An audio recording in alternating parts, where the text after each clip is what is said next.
Magnilagang pork ribs tayo ngayon. Lagyan na natin yung patatas at saka carrots. Yan guys, nilagay ko na yung patatas at saka carrots. Lutuin na natin yan.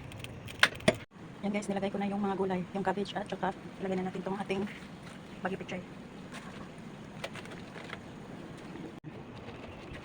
Tatakpan lang natin. Ready na yung ulam natin sa tanghalian guys. Oh. Ayan.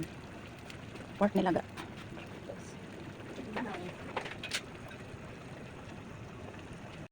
Ready na ang pagkain ng dalawang sekretary. Yan ang kanilang ulam. Pork nilaga guys. May banana sila. Kain tayo guys. Yan yung ulam natin. Gulay. Nilagang pork ribs ang ulam natin. Let's eat. Kain tayo. Hilot at sabaw.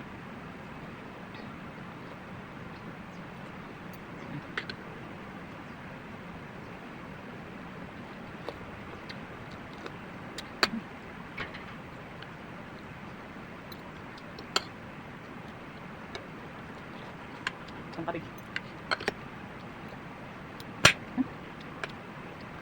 Karot.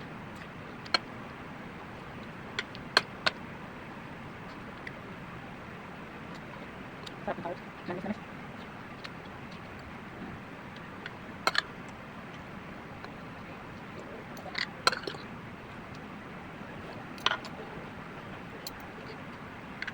Gulay pa lang guys, mag-isip ka na.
Natay ng gulay.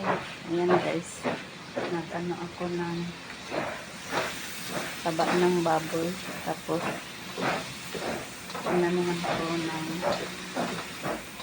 pinakopsan ba para matanggal yung mantika. Tapos yung mantika niya, yun yung pangluto ko sa gulay.